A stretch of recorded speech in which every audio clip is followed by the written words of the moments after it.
Como siempre, pues dándole mucho valor a los temas de salud, y esta vez lo vamos a enfocar en la salud de la mujer porque es la que principalmente se ve afectada en los problemas que estudia la endocrinología. Está con nosotros el doctor Gustavo Marciaga, él es endocrinólogo y viene a hablarnos sobre los problemas de las tiroides que pues sabemos que son muy comunes en Panamá. Generalmente usted escucha pues que ha sufrido de cambios de peso para abajo o ha aumentado mucho de peso bruscamente, y esto podría estar relacionado a alteraciones en la tiroides. Para entender un poquito más el tema, pues vamos a conversar con el doctor Gustavo. Bienvenido a Next Noticias. Gracias por invitarme. Quisiera comenzar primero consultándole acerca de las estadísticas. ¿Qué tan comunes podemos medirlo en Panamá? Realmente lo que tenemos actualmente dentro de la literatura es estadísticas mundiales. Hablamos aproximadamente de un 10% de la población mundial tiene este tipo de alteraciones. En Panamá todavía tenemos algún tipo de estadísticas que no son del todo creíbles, y es una enfermedad que está muy subregistrada, pues porque hay muchísimos lugares donde se atiende este tipo de problemas de tiroides y no tenemos establecidas cifras como tales. Pero el conocimiento que tenemos de otros países en los que los registros son un poquito más confiables, estamos considerando que la prevalencia puede estar aproximadamente de un 10%. A nivel pues nacional. Ahora bien, siempre, y yo comentaba pues salud de la mujer porque es más común en las mujeres. Sin embargo, no quiere decir que los hombres no puedan sufrir de un problema de tiroides. Si establecemos una relación mujeres versus hombre, más o menos, ¿cuánto podría ser? Realmente la incidencia tanto en hombres como en mujeres prácticamente de forma bien establecida es igual. Sin embargo, aquí el problema es el subregistro con los hombres. Las mujeres son las que más acuden a buscar atención médica, por lo cual son ellas las que tienen mayor porcentaje de atención o problemas de tiroides. Aproximadamente estaríamos hablando de 6 a 1, 5 a 1 el porcentaje de mujeres versus hombres que acuden a su médico por problemas de tiroides, ya sea en la función o en la estructura. ¿Cuándo yo debo sospechar que tengo una alteración de la tiroides? Yo me refería en la introducción a los cambios de peso porque pues, es una de las quejas que comúnmente escuchamos en las mujeres, pero ¿qué otros síntomas podrían determinar que yo estoy frente a un problema de tiroides? Es una pregunta muy interesante y creo que en casa muchos de ustedes se están haciendo esta pregunta. La pérdida de peso o el aumento de peso sigue siendo la punta del iceberg en los problemas tiroideos. Casi siempre los pacientes llegan al consultorio hablando de que han aumentado o han perdido peso de forma inexplicable, pero también existen otro tipo de síntomas muy importantes que nos pueden ayudar o nos pueden orientar hacia la presencia de un problema de la tiroides. Uno de estos son la pérdida del cabello, la piel seca, la intolerancia al frío, la intolerancia al calor, mucha fatiga, mucho cansancio, mucha debilidad, insomnio y personas que tienen muchísimo sueño durante todo el día. ¿Estrés, ansiedad también está relacionado cuando es algo ya exagerado? Así es, la ansiedad es parte de los síntomas que se asocian al hipertiroidismo, que es un trastorno de la función tiroidea. Ahora bien, para el caso del cáncer, que es pues uno de los problemas más nocivos o que estudia la endocrinología, hubo un informe hasta hace poco girado por los Estados Unidos en el que se decía que el diagnóstico ha mejorado al tal punto que ya pues los índices de mortalidad por la enfermedad se han reducido.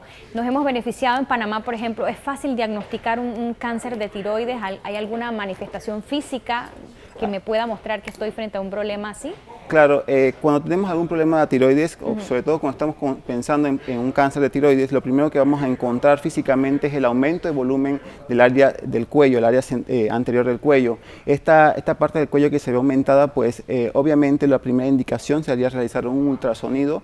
Gracias a la disponibilidad de este instrumento dentro de la mayoría de centros de salud del país, tenemos una gran capacidad para diagnosticar cáncer de tiroides en base a las características que encontremos en este tipo de examen. Podríamos definir o no la presencia de una malignidad dentro de esta lesión que se encuentra dentro de la tiroides. Y sí, como bien dices, existe en el mundo un incremento en el diagnóstico que tenemos de cáncer de tiroides. Sin embargo, gracias a Dios, todos estos cánceres de tiroides que estamos diagnosticando de forma oportuna se están haciendo de forma muy temprana, por lo cual la mortalidad de cáncer de tiroides ha disminuido.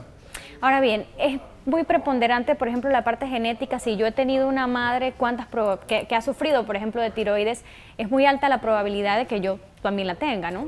Realmente depende. La mayoría de los cánceres de tiroides no tienen componente hereditario. Solamente ciertos cánceres tienen componente hereditario.